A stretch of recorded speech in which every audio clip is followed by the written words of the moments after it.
Hey everybody, it's Rad. Today I will be drawing a sunflower on paper using an ink pen. Now I bought these flowers at the farmer's market and they are ready to be our reference. I'll be using Bristol paper by Canson. Other drawing papers will work well too. And if you want to paint over it later, I suggest using watercolor paper. Of the three pens I have here, I think I'll be using the Micron number 12 by Sakura. I also have a twin tip Sharpie and I recommend using the thin side of it. And I also have a Posca, which is also thin. We will start by drawing the large round center, followed by the short overlapping petals. Notice how the center of the center has a dark round area. The seeds in the center follow the Fibonacci sequence and the golden ratio. Plus they also reference sacred geometry. They are mathematical principles which explore patterns found in nature. The center is actually made up of tiny leaves with seeds behind them. I would go ahead and feel their texture. Each petal, you could say, comes to a point, and they have rounded sides, and they have ridges in the inside of them which are imperfect. Plus, they are layered like shark's teeth. Things in nature are reciprocal. We will draw the ones in the front first, then the ones in the back. We won't draw them exactly, because remember, nature is perfectly imperfect. Now, I recorded myself drawing this flower in time-lapse, and I tried to slow it down.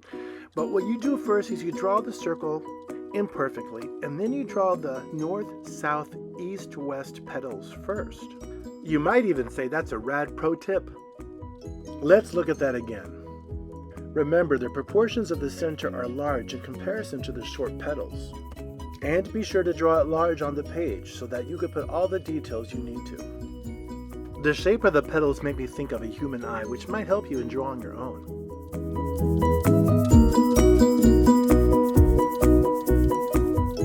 Now once you have that done, you're going to draw the petals in the top left corner.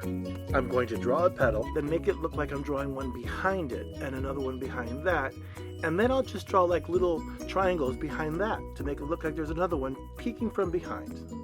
Let's look at that again. And let's notice just how imperfect they are. And guess what? You don't have to draw the same amount of petals as you see on the flower. No one will be counting them.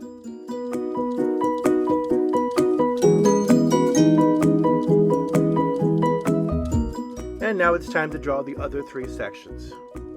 Now feel free to pause the video, rewind, or even take a bathroom break, whatever you need to do.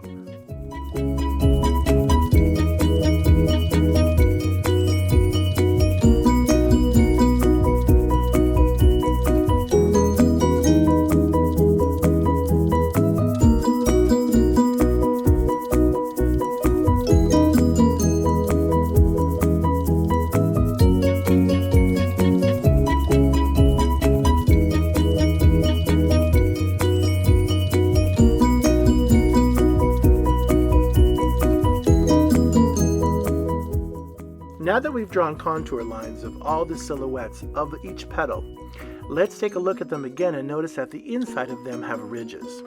Draw the ridges imperfectly. Thick, thin, broken lines, thin lines, short lines, it's up to you.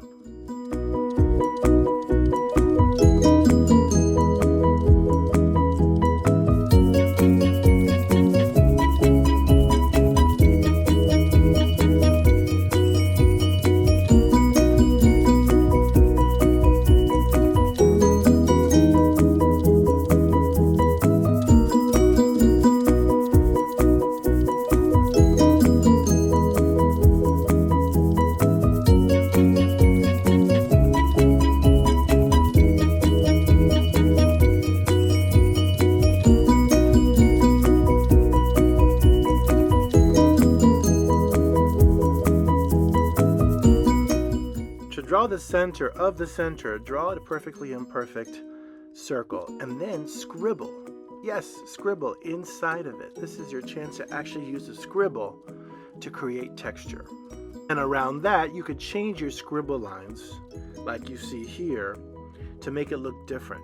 If you think the center needs to be even darker, go on top of it with more scribble lines in the center.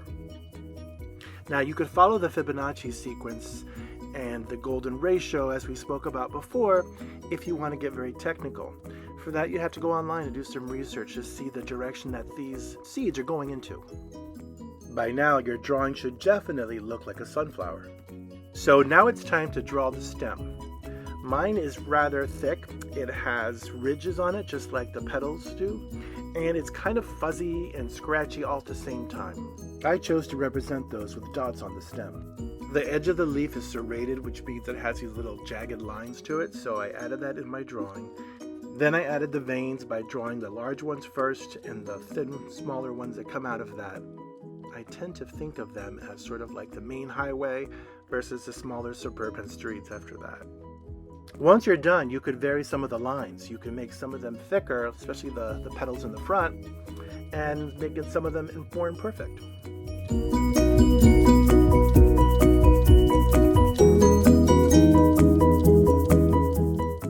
And that is how I draw a sunflower with an ink pen. At this point, it looks like a coloring book, so you might as well draw over it with colored pencils or crayons, or you could even paint over it with watercolor. That would be a great idea. Also, now that you know how to draw a sunflower with a large center, with the small petals, with pointy petals, and so forth, you could do this with other materials like oil pastels, or draw it directly with colored pencils. And now it's your turn. I got 2 words for you. Get cracking.